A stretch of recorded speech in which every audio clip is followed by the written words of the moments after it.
Hola, ¿cómo están? Ahora vamos a ver del proyecto los elementos complementarios. En nuestro video anterior vimos la hipótesis y antes vimos el proyecto elementos básicos. Eso que vimos en los dos videos anteriores es el núcleo, es la clave. Eso no quita importancia a esto, pero planteando los elementos básicos con mayor facilidad vamos a desarrollar los elementos complementarios. Es lo que nos va a ocupar ahorita. Primero voy a explicar cada uno de estos elementos y después, como hicimos la vez previa, voy a especificar qué ocurre cuando lo vemos en lo cuantitativo, lo cualitativo y lo tecnológico, las particularidades que cada uno de ellos va a tener. Ubiquemos nuestro tema dentro del temario que estamos revisando. Nosotros vemos esta primera parte que es el proyecto, elementos básicos, hipótesis y elementos complementarios. Es lo que nos ocupa ahora. Dos videos que vamos a ver después, revisión, cómo revisan los antecedentes. En realidad la estructuración del proyecto, como se los he dicho, es de mayor calidad si revisamos antes estudios antecedentes. Después vamos a ver en otro video cómo identificar a los expertos, cómo identificar artículos, cómo identificar conceptos que robustecerá nuestro proyecto de investigación. Las otras cosas que vamos a ver son estos tres: problematizar, acceder y diagnosticar, que van a corresponder, uno, a investigación cuantitativa, otro, a investigación cualitativa y el tercero a una investigación tecnológica. No todo es problematizar, cada uno de ellos tiene sus variantes y, como les digo, lo importante es que nosotros vayamos teniendo de manera presencial un taller de proyectos de investigación. Entremos en materia. Voy a hablar del proyecto, los elementos complementarios, y la primera parte es claro que como documento va a ser una portada. Mucho cuidado porque la portada, cada institución les dirá qué características tienen. De manera clave, de manera básica, tiene que tener el nombre del autor o autores, a veces es un trabajo colaborativo, la fecha en la que se presenta. Recuerden poner la fecha y cuando les den una revisión y entreguen otro, vuelvan a cambiar la fecha porque de repente hacemos indicaciones o señalamos cambios. El alumno los hace, pero no cambia la fecha del documento.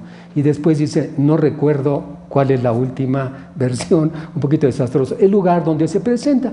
La institución pedirá una serie de elementos más particulares a cada una de ellas. Hay que recordar que la portada es un elemento descriptivo. En licenciatura, en maestría y en doctorado nos tenemos que ubicar en hacer documentos formales, profesionales, que sean sobrios, que hablen de nuestra presentación y de nuestro compromiso como profesional. Lo advierto porque hay quien confunde un elemento descriptivo con elementos decorativos. Y entonces, si es de alumnos, ponen fotos o hacen todo un derroche usando todas las letras que ocupan, que pueden encontrar y articular, y el título va con una letra, el nombre. No. Es un elemento descriptivo formal. Cuiden de hacer esto porque habla de ustedes. Vamos a ver más claramente nuestra segunda parte, que es la introducción. La introducción se hace cuando ya se terminó el proyecto. Al terminar el proyecto, ustedes hacen la presentación de su proyecto. Esto es una introducción. Y en la introducción, ustedes van a presentar el tema. Tienen que hablarnos un poquito de ese tema. Si revisaron bien estudios antecedentes, tendrán elementos para explicarnos quiénes son los teóricos, cuándo surge, cuáles son las principales ideas de ese tema, cuáles son los principios fundamentales. Eso lo tendrán que presentar. Presentan tanto el tema como el proyecto. Este es un proyecto de investigación en el que procuro conocer esto y esto y esto, ¿no? Entonces van a presentar el tema, el proyecto. Otra cosa muy importante, pueden incluir las razones por las cuales ustedes están proponiendo este proyecto, sobre todo estrechamente vinculado con su perfil.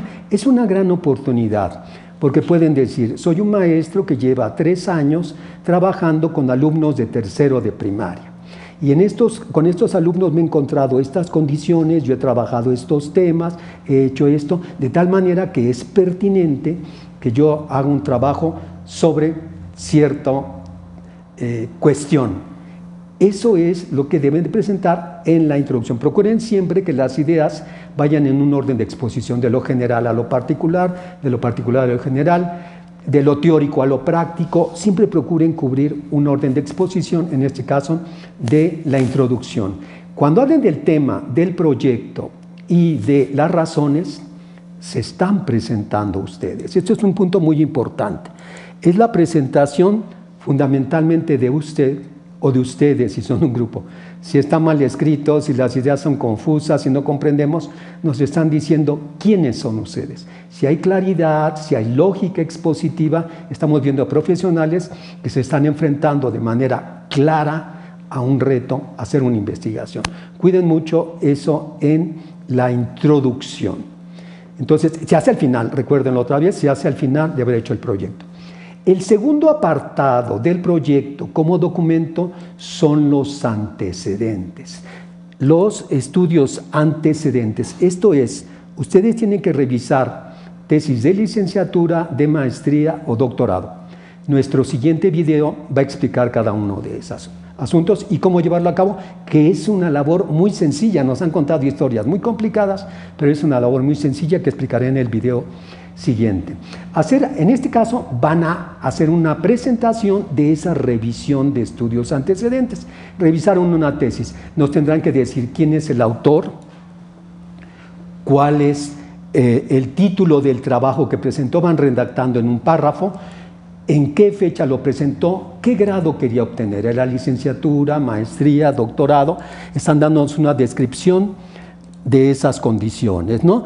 Después nos dirán, revisarán con mucho cuidado y nos dirán cuál es el problema de investigación que planteó, o cuál es el objetivo, o cuál es el propósito, o cuál es la hipótesis que planteó este investigador en este trabajo.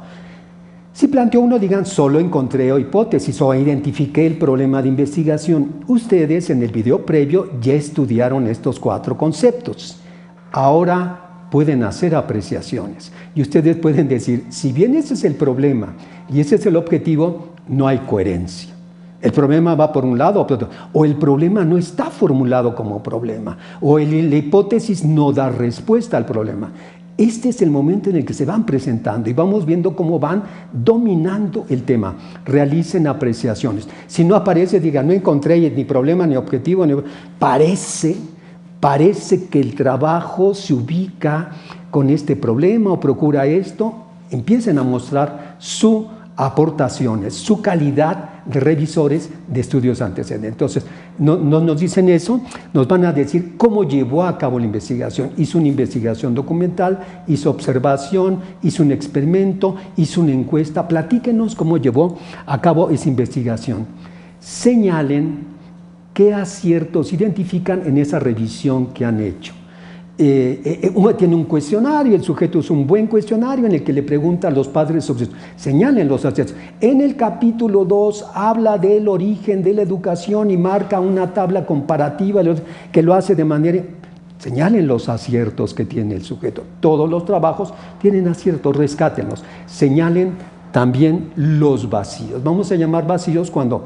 Mira, si está hablando de supervisión, tenía que haber dicho qué es supervisión. Si está hablando de supervisión, nos tenía que haber dicho quiénes son los teóricos más importantes y eso no ocurre. No plantea ni el concepto, ni nos dice los teóricos, nunca aparece por ningún lado. ¿Qué pasa? Que hay un vacío en este trabajo. Entonces, señalen los vacíos y cuáles las conclusiones de ese trabajo, en qué termina ese trabajo. El autor acaba señalando finalmente que sí, que no, que se acepta la hipótesis, que se da respuesta a la pregunta de investigación. Conforme al objetivo, explica eso. Nos tiene que decir cuáles son las conclusiones. Así van a proceder. Sería deseable que ustedes hubieran revisado 7, 8, 10 trabajos de tesis. Es una labor muy rica para fortalecer el conocimiento que ustedes van logrando sobre esas tesis. Como les he dicho, en el próximo video les voy a explicar. Entonces, vayan identificando y hagan el reporte de 1, 2, 3, 4, 5. Será muy rico y muy valioso que ustedes en 2 o 3 párrafos a lo sumo, sinteticen lo que han encontrado, procurando destacar estos elementos. Pueden destacar alguna cosa que ustedes consideren relevante. Hay algo relevante que amerita destacar y decir, cuando procesa los datos, el sujeto los agrupó, los clasificó con estas categorías, fue muy brillante su labor. Algo que amerite, o hay un trabajo conceptual, plantea una definición muy clara de lo que es autodisciplina y señala 17 características que debe de cubrir la misma. Eso está muy bien, ¿no? Entonces, háganlo así con 4, 5, 6 reportes. Después los van a integrar. Para integrarlos, ustedes harán un párrafo introductorio. Un párrafo introductorio en el que ustedes dicen, a continuación voy a presentar 5, 6, 7 trabajos sobre el tema que estoy planteando o sobre el nivel escolar que está planteando, ¿sí? Tienen que ser trabajos estrechamente vinculados con su problema de investigación, con su objetivo o con su hipótesis. Está estrechamente vinculados, ustedes identificaron, pueden ser de licenciatura, maestría o doctorado, independientemente del grado que ustedes vayan a procurar. No importa, ustedes lo presentan, hacen un párrafo introductorio, a continuación voy a presentar X y Z. Esos 5 antecedentes, piensen cuál es la mejor manera de presentarlo, cuál me conviene presentar primero. ¿Cuál después? ¿Cuál después? Explíquenos en este párrafo introductorio. Los voy a presentar de los más teóricos a los más prácticos. O los voy a presentar de aquellos que considero más lejanos a mi planteamiento y los que van más cercanos a mi planteamiento. Y van presentando cada uno de sus trabajos, como lo he dicho, en 2 o 3 párrafos. Después, terminaron de presentar uno, hacen un pequeño cierre, una apreciación. Este trabajo quiero destacar que el autor ha sido muy afortunado en esto y esto y esto, ¿no? Hacen un párrafo de cierre y pueden dar transición. Veamos enseguida el trabajo de otro autor que se enfoca a tal cosa. Con párrafos de cierre y de transición vinculan 5, no nada más los amontonan, sino que van usando párrafos de cierre y párrafos de transición para vincular los estudios antecedentes. El párrafo más importante de ese apartado es un párrafo de cierre. En este párrafo de cierre tienen que mostrar su calidad analítica, su calidad de profesionales y van a rescatar lo más valioso de esos 5 o 7 revisiones.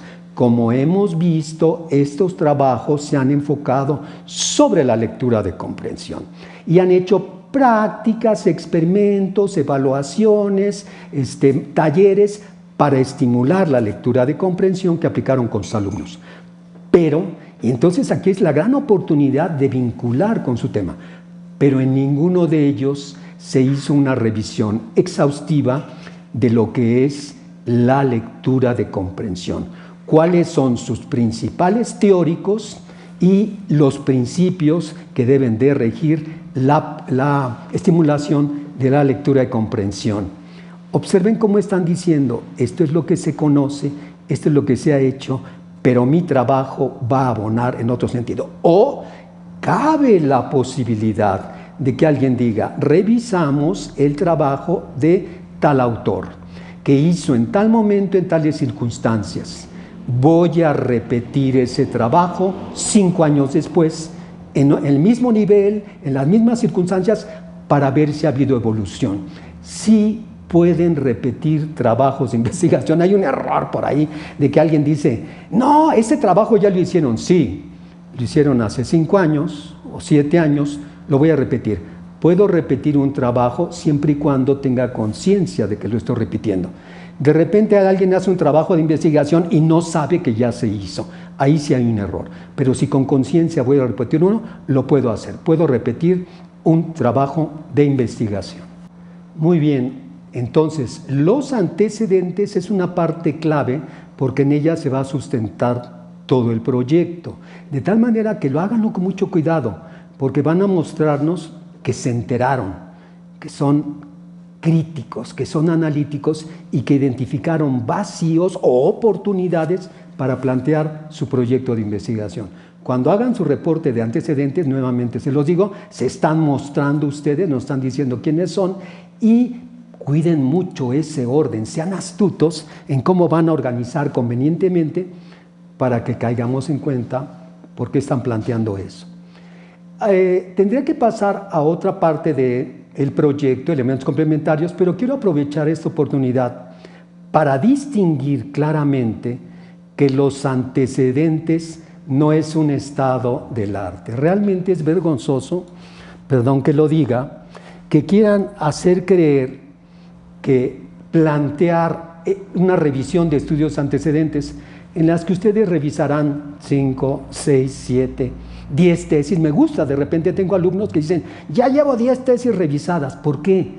Porque los empieza a cautivar el tema, porque los empieza a fortalecer como investigadores al activar su curiosidad. Cuando revisan otros estudios y empiezan a ver vacíos, se empieza a activar su curiosidad. ¿Por qué no dijo esto? Yo no hubiera preguntado eso. Yo, en lugar de haber hecho este experimento, lo hubiera hecho de otra manera. Empiezan a activar cuando hacen revisión de estudios antecedentes. Completamente diferente a estado del arte. Hay un error. Vamos a ver lo que es el concepto de estado del arte como una aclaración dentro de esta revisión de estudios antecedentes.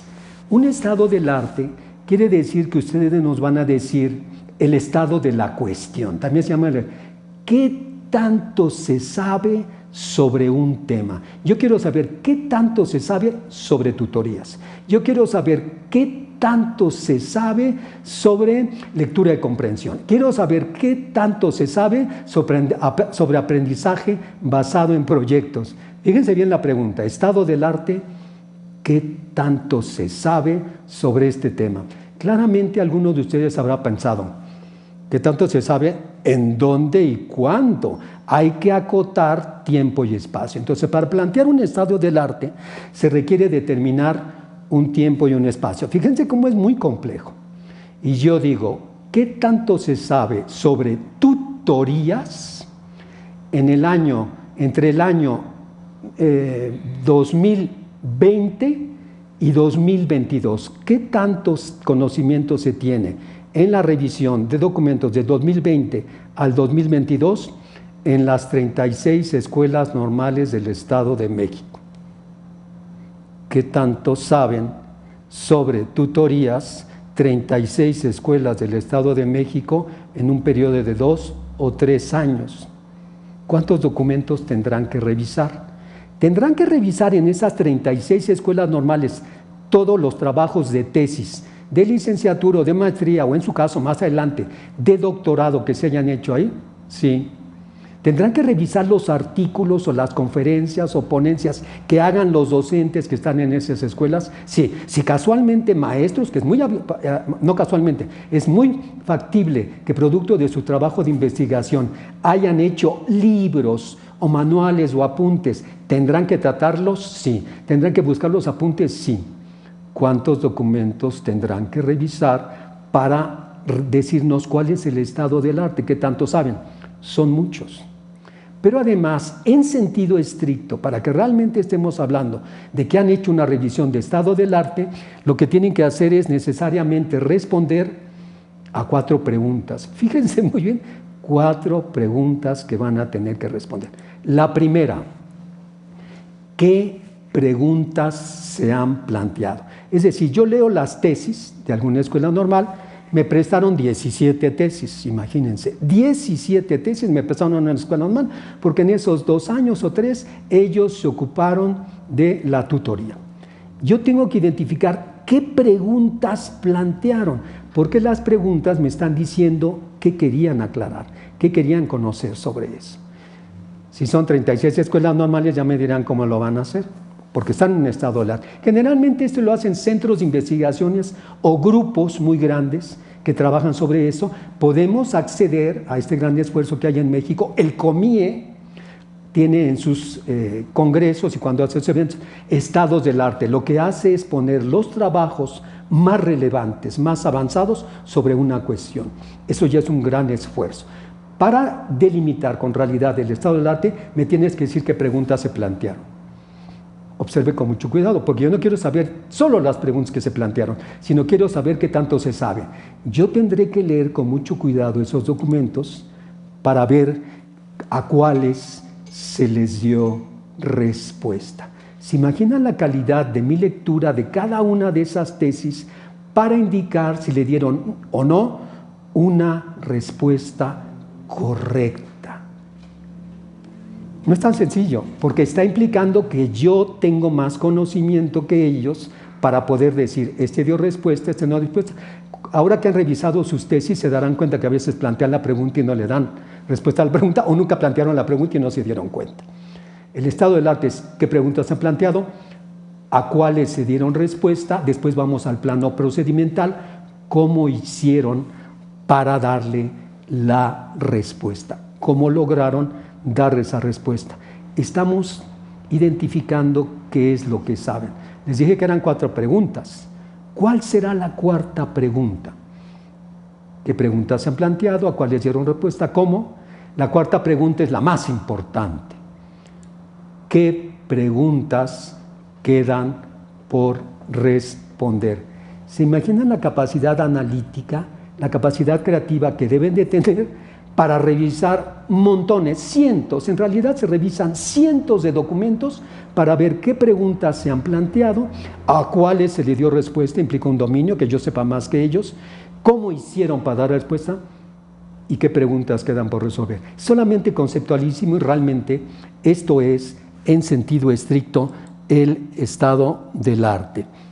Que no se confunda con revisión de estudios antecedentes, por favor. Hay un fallo muy grave ahí. Dejamos esta pequeña nota aclaratoria, vamos a volver. Ustedes han hecho su revisión de antecedentes y lo presentaron. Después de poner su revisión de antecedentes de 4 o 5 tesis, lo que corresponde es plantear entonces si su problema, si van a trabajar con problema, su objetivo, su propósito o su hipótesis.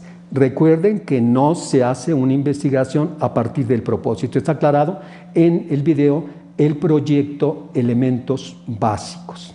Ustedes plantean estos elementos, sabemos, son el núcleo de la investigación, pero vean la coherencia. Ustedes dicen que esto se ha estudiado y ahora lo que yo voy a estudiar es esto, que en realidad debe de avanzar sobre el conocimiento que han explorado y que han identificado. Es lo que va a dirigir todo el trabajo de investigación. El trabajo de investigación va a consistir en darle respuesta a la pregunta de investigación. El trabajo de investigación va a consistir en lograr mi objetivo de investigación. El trabajo de investigación va a consistir en someter a prueba la hipótesis para ver si se acepta, se rechaza, se corrige o se suspende valoración. ¿De acuerdo? Entonces, esto ya fue aclarado antes y nosotros vamos a llevar esto como el núcleo del trabajo. Si revisaron con claridad el video sobre el proyecto Elementos Básicos, sabrán que no necesariamente tienen que plantear los 4. Yo voy a hacer un trabajo cuantitativo. ¿Qué es la tutoría? Me conviene plantear solo la pregunta, ¿qué es la tutoría? Y lo voy a hacer a partir de los 4 principales autores que he identificado sobre la tutoría. Ese es mi trabajo. No requiero ni objetivo, ni hipótesis, ni propósito. De repente en su institución se los van a pedir. De repente en la institución piden cosas que no están contemplados dentro de la exposición que yo damos y tendrán que ver cómo lo resuelven o cosas que realmente no tienen sentido. El compañero quiere saber qué es la tutoría y no tiene ningún sentido plantear hipótesis, pero se le exigen y le piden variable independiente y variable, ni modo. Tendrán que pasar a lo que yo llamo una etapa de escenografía y maquillaje. Tendrán que inventar una hipótesis o tendrán que inventar un objetivo para que pase como documento. Pero la claridad está en ustedes que solo van a dar respuesta a la pregunta que es la tutoría. ¿De acuerdo? Procuren siempre hacer este manejo para salvarse. Muy bien, para librar algunos obstáculos un poco improcedentes que aparecerán por ahí. Planteado esto, que es el foco, conviene explicar por qué esa pregunta, por qué ese objetivo, por qué esa hipótesis. Esto es, ustedes tendrán que pasar a lo que se llama justificación. Justificar es dar razones de por qué están proponiendo esa pregunta, por qué están proponiendo ese objetivo. La revisión de estudios antecedentes les da elementos, su experiencia en un campo profesional les da elementos. Justificación puede estar planteada en diversos momentos, en diversos ámbitos. La justificación puede ser teórica.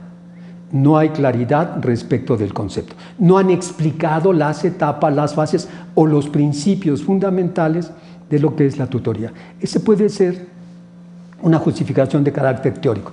También pueden dar justificaciones de carácter empírico.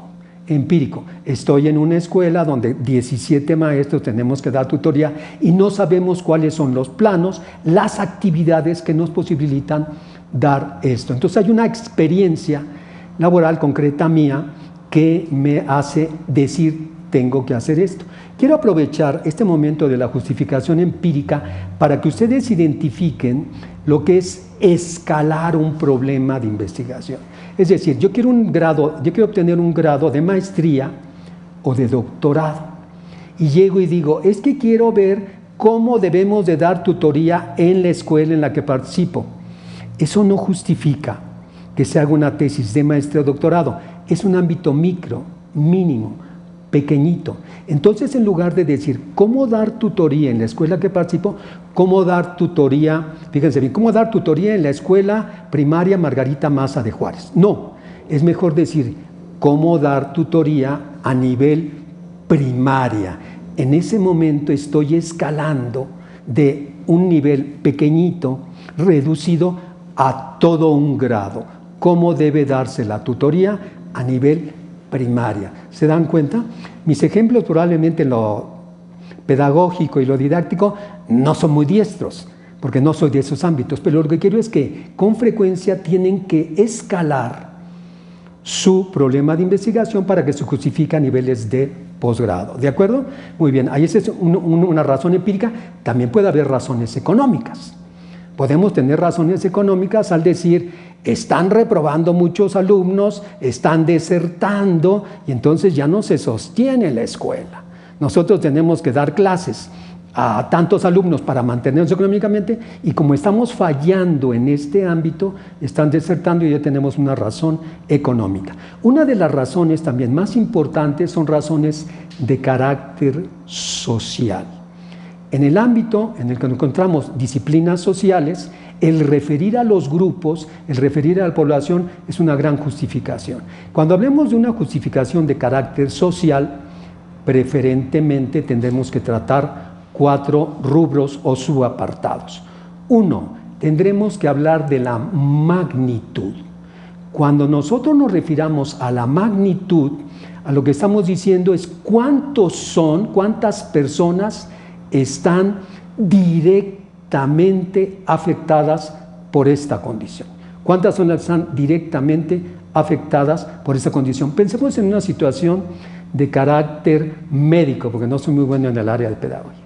Si nosotros queremos hablar de una investigación y estamos hablando de las personas que tienen un problema de alcoholismo en cierta población, decimos, pues queremos saber las implicaciones del número de personas que tienen alcoholismo en Ecatepec. Son muchas, ¿sí queda claro? Y si decimos las personas que tienen una infección de VIH, pues son menos, ¿no? Entonces, magnitud es referir, hay que buscar, hay que documentar esta información, cuántos son los directamente afectados. Si vemos esta primera lectura, vamos a decir, hay más problemas de alcoholismo que problemas de VIH. Después vamos a pasar a otro que también nos permite dimensionar con mayor claridad el problema que estamos abordando. Magnitud es lo directamente afectado. Trascendencia es aquello que se ve afectado de manera indirecta. Entonces, los alcohólicos afectan su trabajo, su familia, sus relaciones interpersonales, accidentes. Eso nos habla de qué tan más grande es, cuál es el impacto de manera indirecta. En el caso del VIH decimos el grupo es muy pequeño. Sí, pero el tratamiento es costosísimo. Entonces aquello que aparentaba ser tan pequeño resulta que es relevante cuando vemos la trascendencia. Cuando hablemos de trabajos de carácter social hay que hablar de la magnitud, la trascendencia es muy grande. Después vamos a pasar a otro elemento más que nos permite dimensionar esta justificación, que es la factibilidad. ¿Qué tan posible es llevar a cabo el estudio? ¿Qué tan viable es que llevemos a cabo ese estudio? Les voy a dar un ejemplo que tampoco corresponde directamente a educación, pero que permite identificarlo. Nosotros podemos decir, magnitud, la corrupción. Hombre, la corrupción en México es enorme. Trascendencia, lamentablemente, trasciende a niveles internacionales. Muchos países dicen, yo no quiero con esto, yo no quiero eso, porque hay mucha corrupción. Hay factibilidad, hay posibilidades de que llevemos a cabo ese estudio y que nos pongamos a buscar en instituciones de gobierno o de procuración de justicia o de policía. No, si bien hay una gran magnitud, una gran trascendencia, no es posible llevar a cabo ese estudio. En el caso de lo social es muy importante que nosotros también estimemos eso. No hay posibilidades de llevarlo. Y luego, más complejo, otro punto que debemos de estimar en el caso de la justificación de carácter social es la vulnerabilidad. ¿Qué tan factible es que nosotros logremos una reducción a través de un modelo educativo de la corrupción? Es muy complicado. Es muy complicado. Si no podemos educar, ahora vamos a incidir en valores y en corrupción. Es muy complicado.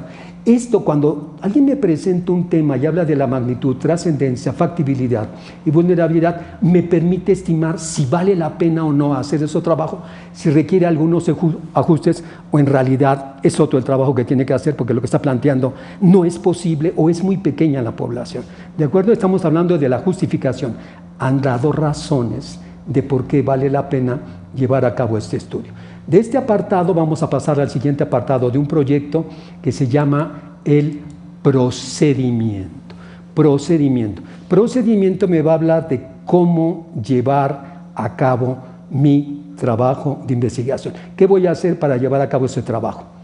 Si ustedes plantearon su pregunta, su objetivo o su hipótesis, tentativos, revisaron estudios antecedentes, cuando revisan estudios antecedentes, están platicando con otro investigador. ¿Qué hiciste? ¿Cómo lo hiciste? ¿Con qué lo hiciste? ¿Cuánto tiempo? ¿Qué leíste? ¿Qué encontraste? Tomo tu estudio y ¿qué hiciste? ¿Cómo lo hiciste? ¿Cuánto tiempo? Estoy platicando con otros y eso me permite pensar, redefinir, precisar cómo lo voy a hacer yo. Es automático. Aunque ustedes no lo crean, cuando lo hagan, cuando revisen estudios antecedentes van a decir, es cierto. Ya estoy pensando, repensando y redefiniendo lo que voy a hacer. ¿Sí queda claro? En este pensar y redefinir sobre lo que voy a hacer, la parte muy importante de la investigación primero es plantear la pregunta, pero luego tengo que idear cómo voy a hacer para darle respuesta. ¿Qué debo de hacer? ¿Observar? ¿O tengo que hacer una encuesta? ¿O tengo que hacer un experimento? No, el trabajo es netamente documental.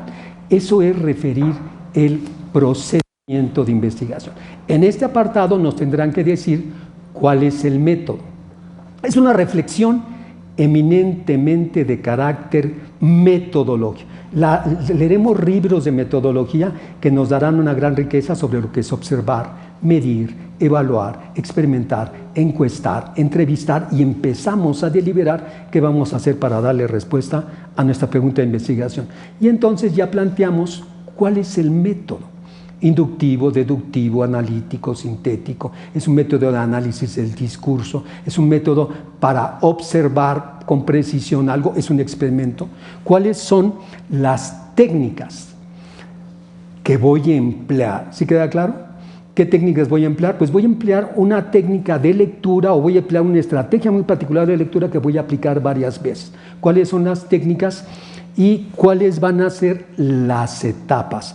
No confundan unos con otros. En método tenemos inductivo, deductivo. La metodología tiene numerosos métodos. Las técnicas son pasos específicos para hacer bien una cosa. Y después vamos a tener, como les he referido, que marcar las grandes etapas de mi proceso de investigación. Todo el mundo toma las etapas de otro proyecto y las copia y las pega. No, yo no voy a hacer lo mismo que el otro, porque él va a hacer una investigación documental. Yo voy a hacer un experimento, y aquel compañero hizo una encuesta. Entonces, cada quien debe de deliberar libremente cuáles son las grandes etapas que va a hacer, en qué técnicas y en qué método se va a apoyar. A eso le van a agregar ustedes qué tipo de investigación voy a hacer. Documental, va a ser de campo, va a ser de laboratorio, va a ser longitudinal, va a ser transversal, va a ser un trabajo experimental, va a ser un trabajo de tipo histórico. Traten de identificar, buscando en los libros de metodología, qué tipo de investigación van a hacer. Vamos a ver uno más, qué perspectiva. Lo estamos aclarando aquí. Ustedes pueden hacer trabajos en la perspectiva cuantitativa, cualitativa y tecnológica. Al elaborar el proyecto, yo especifico las particularidades que debe de cumplir el proyecto en cada una de estas perspectivas. En un video más adelante vamos a ver lo que es la perspectiva cuantitativa, cualitativa y tecnológica. Si les comen un poquito las ansias, busquen nuevamente en YouTube un video con mi nombre, Fernando García Córdoba, que se llama Tesis cuantitativas o tesis cualitativas. Este les permitirá ver lo que es lo cuantitativo, lo cualitativo y lo tecnológico. ¿De acuerdo? Vayan viendo, entonces tenemos el tipo de investigación y cuál es la perspectiva desde la que van a hacer su trabajo de investigación. Muy bien, aclarado el tipo de investigación y cuál es la perspectiva, en su caso, fíjense muy bien, en su caso, si van a trabajar con un carácter social, en su caso especificarán cuál es la población, cuál es el grupo al que me voy a enfocar el estudio. No todos los trabajos tienen población, ¿de acuerdo? Mucho cuidado. Puede haber trabajos documentales muy brillantes que no requieren población. Entonces, en su caso, referirán la población. Si la población es un tamaño muy grande y ustedes no pueden estudiarlos a todos, hablarán de la muestra. ¿Cuál es el tamaño de muestra? ¿Cuáles son los criterios de elección de la muestra? ¿Quién queda dentro? ¿Quién queda afuera? ¿Cómo hice para determinar la muestra? ¿Así queda claro? En trabajos muy particulares, sobre todo de carácter cualitativo, más que hablar de población, es un fuera de lugar hablar de población y hablar de muestra en trabajos cualitativos. Lo correcto es hablar de testigos privilegiados. Testigos, ¿quiénes son aquellos que tienen información respecto de lo que yo voy a hacer? Testigos privilegiados, ¿de acuerdo? Señálenlos quiénes son, si corresponden. También nos van a hablar, muy importante, son caracteres ¿cómo se llama? En trabajos de carácter empírico, ¿cuál es el contexto? ¿Cuál es la escuela? ¿Cuál es la institución? ¿Cuál es el espacio? ¿Cuál es la academia en la que yo voy a hacer mi trabajo de investigación? También nos van a señalar, en este caso, los recursos, si van a usar cámaras, si van a usar grabadoras, si van a usar ciertas estrategias o cierto material de trabajo, entre otros asuntos. ¿Sí queda claro? Nos van a decir cómo y de qué manera están llevando a cabo su trabajo de investigación. Lo plantean antes para que sea analizado por los expertos, por su asesor, por algunos compañeros y digan, me parece que es más afortunado hacer esto que el otro. Están diciendo cómo idearon para darle respuesta a su pregunta de investigación. Un momento clave de resolver la pregunta de investigación. ¿Cómo le va a hacer para darle respuesta? Y aquí nos explican cuáles son los momentos de las bases. Después de haber hecho el procedimiento, compete que nosotros nos ocupemos de llevar a cabo el esquema de acopio de información. En este momento entra el esquema de acopio, aquel en el que vamos a decir cuáles son los apartados teóricos que vamos a desarrollar o apartados también que competen a la institución o al lugar o al grupo. Entonces nosotros señalamos nuestro esquema de acopio. Ya lo vimos en el video previo, por eso no me voy a detener en este momento. Habla del capítulo y de los subcapítulos que ustedes van a desarrollar. A partir de esto viene un punto importante como formación de profesionales, el cronograma. En el cronograma nosotros vamos a partir de identificar las etapas. Primera etapa, revisión de estudios antecedentes. Segunda etapa, integrar el proyecto. Tercera etapa, integrar el marco teórico. Cuarta etapa, diseñar la encuesta. Estas etapas muy grandes, lo que a mí me gusta, me conviene es que hacerlas más pequeñas. Si yo puse integrar el marco teórico en febrero, marzo y abril, es como muy genérico. Y no lo hacen, y dicen, ya llevo enero y no ocurre. Ya llevo febrero y pues ya lo voy a hacer el marco teórico. No, si en estas grandes fases ustedes toman subdivisiones y dicen, en lugar de poner el marco teórico, lo divido en actividades, identificar a los expertos, localizar la información, clasificar la información, dar lectura a la información, elaborar fichas, notas o cuadros y luego integrar el escrito, revisar el escrito, dar a revisión al escrito. He tomado una etapa macro, una fase, y le he dividido en actividades. Conviene dividir en actividades porque uno tiene más claro si está cumpliendo o no. Es más fácil ejecutar y dar seguimiento. Cuando hablamos de un cronograma, estamos hablando de que las etapas las dividimos en acciones y eso le vamos a asignar fechas. En principio, porque luego hay una solicitud institucional, son ustedes los que asignan las fechas. Son ustedes los que están asumiendo un compromiso personal, profesional. Si yo digo que en febrero, marzo y abril hago el marco teórico, es muy poco tiempo, probablemente abril, mayo y junio, de febrero a junio voy a hacer el marco teórico. Estos son bastantes meses muy adecuados para hacer un marco teórico en licenciatura, en maestría más o menos, tal vez en doctorado requerirá más tiempo. Si yo lo asigno es porque yo estoy comprometiéndome en mi formación, en mi construcción como profesional. Mírenlo de esta manera. El cronograma no es un requisito institucional, no es un apartado más, es que yo me mire y me comprometa a cumplir ciertas cosas en cierto momento. Les voy a hacer también una aclaración muy importante. Cuidado con los trabajos empíricos o de campo.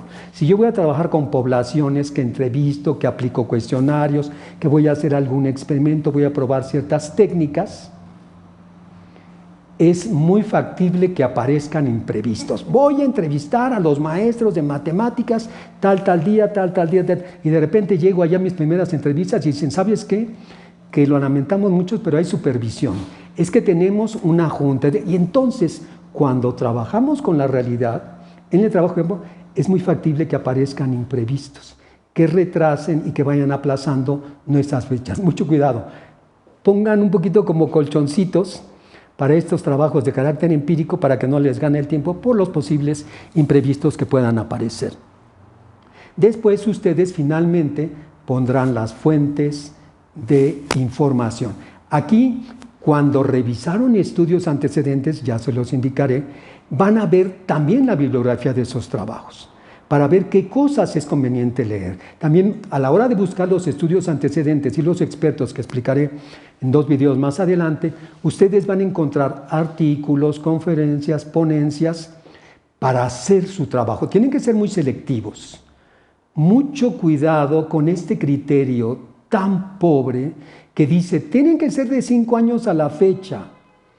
Es muy pobre. Es un criterio muy pobre porque si ustedes van a la biblioteca de la institución donde están y le preguntan al bibliotecario cuántos documentos son de 5 años a la fecha, me parece que el bibliotecario que tiene ahí miles le dirá como 4, compañero.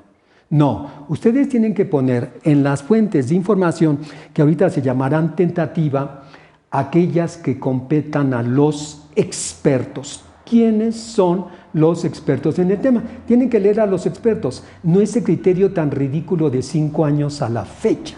Es desastroso.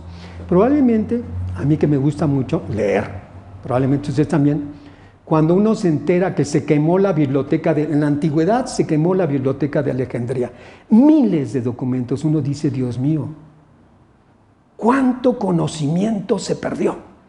O cuando los mongoles conquistan Bagdad, los mongoles lo primero que hicieron es toda la biblioteca la tiraron al agua, a los ríos. Uno dice, Dios mío, ¿cuánto se perdió? Cuando los españoles conquistan México, conquistan Tenochtitlán, por semanas quemaron cientos de códices. Uno dice, estos salvajes que hicieron. Hoy somos más civilizados, hoy no somos tan salvajes. Hoy en lugar de quemarlos, le decimos al alumno que sean de 5 años a la fecha. Y estamos haciendo que ignore todo el conocimiento disponible. No hagan caso a estas indicaciones, por favor. Es realmente aberrante. Lo que ustedes tienen que poner son los libros, los artículos, las tesis, las conferencias o algunas páginas de internet, documentos. Páginas de internet también, no lo duden, de repente buscan por YouTube los nombres de sus expertos y encuentran que hay conferencias, entrevistas que también pueden ser muy valiosas. Muy bien, esto va a ser, pero de los expertos. Tienen que identificarlo, vamos a ver en otro video, quiénes son los expertos, tienen que establecer cuáles son los discursos más simples y los más complejos y leerlo de lo simple a lo complejo. Vamos a dejar aquello de 5 años a la fecha. Gracias, ¿de acuerdo? Muy bien, ahora vamos a ver las particularidades de cada uno de estos apartados en lo que es un trabajo cuantitativo, cualitativo y tecnológico. Vamos a hacer una revisión muy breve porque no se hacen de la misma manera. Cada uno tiene sus particularidades. Veamos entonces nuestra tabla que nos habla de lo cuantitativo, lo cualitativo, lo tecnológico. Voy a ir dando datos de ellos, no quiero que estén anote y anote. Probablemente lo más adecuado sea que cuando haya terminado de hacer toda la explicación, copien la pantalla y la impriman para que tengan todos los datos. No es lo mismo lo cuantitativo, cualitativo y tecnológico en términos de introducción, antecedentes, justificación, procedimiento, esquema de acopio, cronograma y fuentes de información. Hay otras particularidades también en los elementos básicos, pero fueron tratados en el video anterior. Vamos a ver qué ocurre con lo cuantitativo. Lo cuantitativo va a tener una introducción, va a tener una revisión de estudios antecedentes que nos digan qué tanto se sabe, cuál es lo conocido de ese tema, ¿de acuerdo? ¿Qué es lo que conocieron? Una exploración de lo que encuentran ustedes. La justificación sí debe de ocurrir, ya sea teórica, empírica, como hemos visto. El procedimiento, nos tienen que explicar cuál es el procedimiento, procurando abarcar los datos que nos den cuenta de cómo van a hacer para darle respuesta a esa pregunta. Si va un esquema de acopio analítico. Recuerden que en el video previo tomamos la pregunta, la dividimos en sus partes y estudiamos cada una de sus partes. Y desde lo teórico puede incorporarse más temas o asuntos. El cronograma sí corresponde y las fuentes de información sí corresponden. Lo que hemos explicado está muy enfocado al trabajo cuantitativo, diferente del trabajo cualitativo. Dijimos que en lo cualitativo, en esto que hemos explicado, ustedes me deben de dar una introducción al tema, al proyecto y presentarme a mí. Eso no va a ocurrir en lo cualitativo. Un sujeto que hace una investigación de carácter cualitativo debe de ser un gran observador. Debe de ser un sujeto que es capaz de mirar desde los otros. Entonces, cuando haga la introducción para hablarnos de un trabajo que quiere hacer, la gran virtud con lo que nos debe de sorprender es que hace una descripción comprensiva de aquello que quiere estudiar. Un grupo, una situación, un espacio, un proceso. Quiere estudiar a los maestros de matemáticas.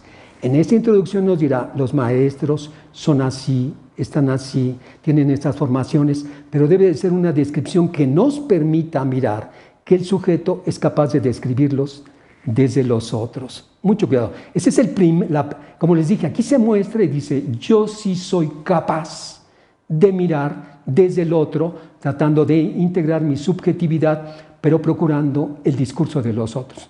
Ahí debe de estar en la introducción. No es tan fácil. Lo vamos a ver más adelante cuando hablemos de acceder al grupo, el espacio y la situación. Un video que vamos a ver más adelante, lo miraré con mayor profundidad. En el caso, yo voy a buscar estudios antecedentes, pero no de lo que se sabe del objeto, sino estudios antecedentes que se hayan hecho sobre ese tipo de grupos. Dije, voy a estudiar al grupo de maestros de matemáticas. Tengo que ver si alguien, en una perspectiva cualitativa, ha estudiado a grupos de maestros de matemáticas. No, encontré que estudiaban a maestros de biología y de química. Pues tómalos. Ve cómo hicieron esos trabajos. ¿Sí queda claro? Entonces, voy a ver quién ha estudiado a ese grupo, cómo lo ha hecho. También puedo, si yo intuyo que voy a hacer un trabajo de carácter etnográfico o un trabajo de investigación-acción, debo de buscar trabajos que me digan cómo le hicieron. Busco trabajos, aunque es de otro asunto que no compete a mí, es un trabajo etnográfico sobre unas señoras que preparan alimentos, pero quiero ver cómo se hizo ese trabajo. ¿Cuál es el resultado? Los etnógrafos siempre dicen, revisen y revisen y revisen estudios que se hayan hecho en etnografía. Igual diremos, si vas a hacer estudio de caso, revisa cómo se han hecho trabajos de estudio de caso. Es muy diferente a lo que ocurre en antecedentes. No hay justificación, compañero. En el caso de los trabajos cualitativos no se justifica. El cualitativo es muy respetuoso y muy solidario de pequeños grupos de pequeñas personas. No tiene por qué dar explicaciones de por qué vale la pena estudiar un grupo de matemáticos. Yo los quiero comprender, quiero mirar desde ellos. Grandes trabajos de carácter cualitativo no tienen que ser justificados, sí en lo cuantitativo. El procedimiento que se va a plantear es tentativo, porque aún no, apenas está empezando el trabajo. Me parece que voy a hacer de etnografía o un estudio de caso. Entonces lo está planteando el sujeto de manera tentativa y a mayor información sobre lo que va a estudiar y las diferentes modalidades de la investigación cualitativa, decidirá cuál es, sobre todo asesorado por aquel que está apoyando la elaboración del proyecto. Muy bien, ahora veamos el esquema de acopio. La particularidad de la investigación cualitativa es que no se tiene el objeto en estudio. El objeto de estudio se construye durante el proceso, de manera tal que no hacemos un esquema analítico. El esquema de exposición se construye a partir de nuestra experiencia y entonces inicial flexible. Probablemente diremos cuál es el grupo, cuál es la modalidad investigativa, pero no será tan analítico como el cuantitativo. Mucho cuidado. Lo que tenemos que ver en un proyecto de investigación cualitativa es un sujeto con la gran capacidad de comprender el grupo, la situación, el espacio, lo que vaya a estudiar. El cronograma vuelve a ser flexible. Mucho cuidado. No existe un cronograma. El cualitativo, la investigación cualitativa tiene un principio de que cuando yo voy a un espacio, un grupo, una situación, o cuando yo estoy estudiando ciertos documentos sobre algo, he obtenido la información cuando se logra la saturación. Un investigador cualitativo concluye cuando logra la saturación. ¿Cuándo es la saturación? Cuando la información a la que accede, la que le da la población, la que él obtiene con mirar, ya repite el conocimiento que logra. Recuerden ustedes que en química estudiábamos saturación cuando tomábamos un vaso con agua y disolvíamos azúcar. Le podíamos disolver una cuchara, le poníamos una segunda, parece que se disolvía, a una tercera ya no se disolvía, ya se quedaba en el fondo el azúcar. Eso es la saturación. Cuando yo estoy con un grupo o mi objeto y lo que encuentro ya empieza a repetir información que yo tengo, he logrado la saturación, termina mi trabajo. Eso ocurre con el cronograma de la investigación cualitativa. Otra advertencia muy importante. En el caso de la investigación cualitativa hay más posibilidades de que se presenten eventualidades y de que yo no pueda tener acceso a la información. Otra cosa, que el grupo de repente no está, la persona que quiere entrevistar está de mal humor, tuvo un compromiso, etc. ¿Sí queda claro? Eso es muy factible en investigación cualitativa. El cronograma, el horario de la investigación cualitativa, lo diré en otros videos, es de tiempo completo. De repente voy a hacer una investigación cualitativa respecto de tal grupo, voy los martes y jueves, porque es el tiempo que tengo libre de 4 a 6. Eso no es una investigación cualitativa. Una investigación cualitativa de carácter empírico exige que el sujeto esté de tiempo completo. Grandes investigadores cualitativos duermen ahí, comen ahí, desayunan, conviven ahí. No van los martes y jueves de 4 a 6. Ese es un desatino que nos habla del poco conocimiento de investigación cualitativa. Fuentes de información, sí.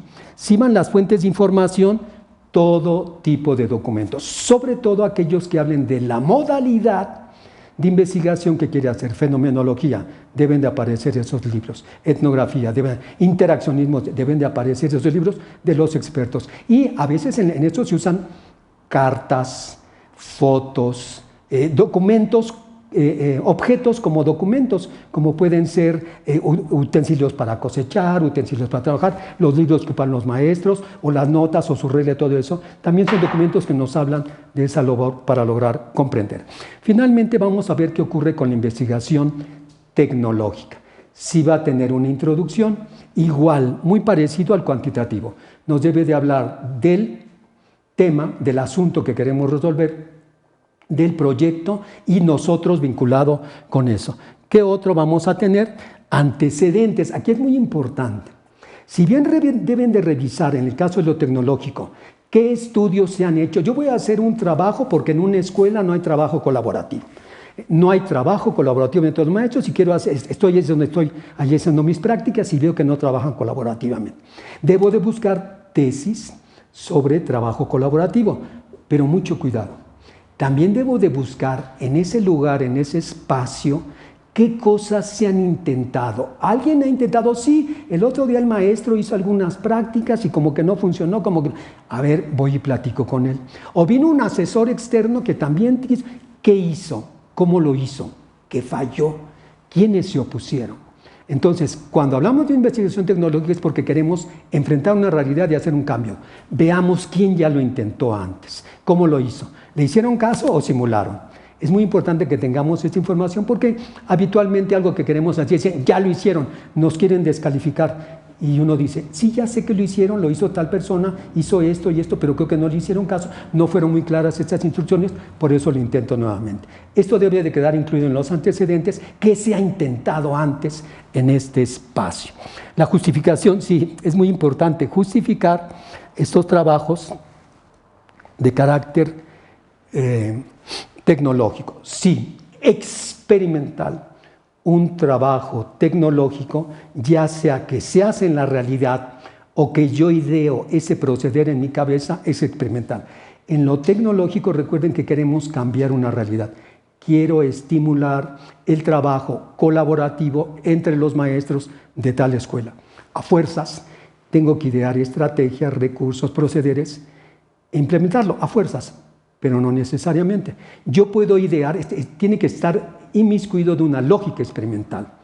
¿Qué tienes que manipular para lograr de que deseas? Eso es lo tecnológico. ¿Qué tengo que hacer para lograr lo que deseo? No te lo va a permitir el director, no va a hacer esto con mis maestros. Puedo diseñar todo en la lógica experimental y validarla a partir de juicio de expertos. ¿Qué quiere decir? Que se lo presento al director para que me diga con qué está de acuerdo, con qué no está de acuerdo y qué haría. Se lo presento a los que lo van a implementar, con qué está de acuerdo, con qué no. Se lo presento a alguien que haya hecho este estudio. A través de internet me encontré 2 tesis que hicieron lo mismo. Se los mando a ellos para que den sus opiniones. Esa es una manera que se llama para validar algo que no puedo llevar a la práctica, lo valido por juicio de expertos. Es muy importante la lógica experimental en lo tecnológico. El esquema de acopio tiene que hablar tanto del objeto como el contexto. Si voy a trabajar en una escuela, tengo que decir qué es esa escuela, quiénes están. Si yo en una escuela voy a trabajar para desarrollar el trabajo colaborativo entre maestros, hay ciertos temas de esa escuela que yo voy a tratar. Si voy a hablar de la enseñanza de matemáticas, hay otros temas más pertinentes con mi pregunta de investigación. Entonces, debo de mirar el contexto y ver de qué asuntos tengo que conocer y hablar pertinentes a mi pregunta de investigación. Esto va a ocurrir en el caso del esquema. El cronograma, aquí tiene una importancia relevante el trabajo tecnológico porque debe de ser a corto plazo, a 3, a 4, a 6 meses. 6 meses ya son muchos. ¿Por qué? Porque yo estoy en una escuela y les dije que voy a promover el trabajo colaborativo. Debo de ir identificando algunas pistas e irlas implementando. No puedo regresar un año después y decir, ya sé ¿qué vas a hacer esto? A ese maestro ya no está, ya no trabajamos así. La realidad no espera. No se va a mantener estática que yo haga mi propuesta y regrese. Por eso, en el caso de lo tecnológico, debo de hacerlo a corto plazo para que no cambie demasiado la realidad, para que vean mi compromiso. Si lo haces más de 6 meses, me parece que está un fuera de lugar. Las fuentes de información, sí, y debo de tomar documentos de la empresa o de la institución o de la escuela o del grupo, ¿de acuerdo? Sí, debo de procurar fuentes de información que también me hablen de ese contexto. Muy bien, pues por mí, muchas gracias. Vamos a tener otros videos más que iremos desarrollando. Quiero mandar un saludo a todos los maestros del Sindicato de Maestros al Servicio del Estado de México. Saludos y recuerden, por la educación al servicio del pueblo.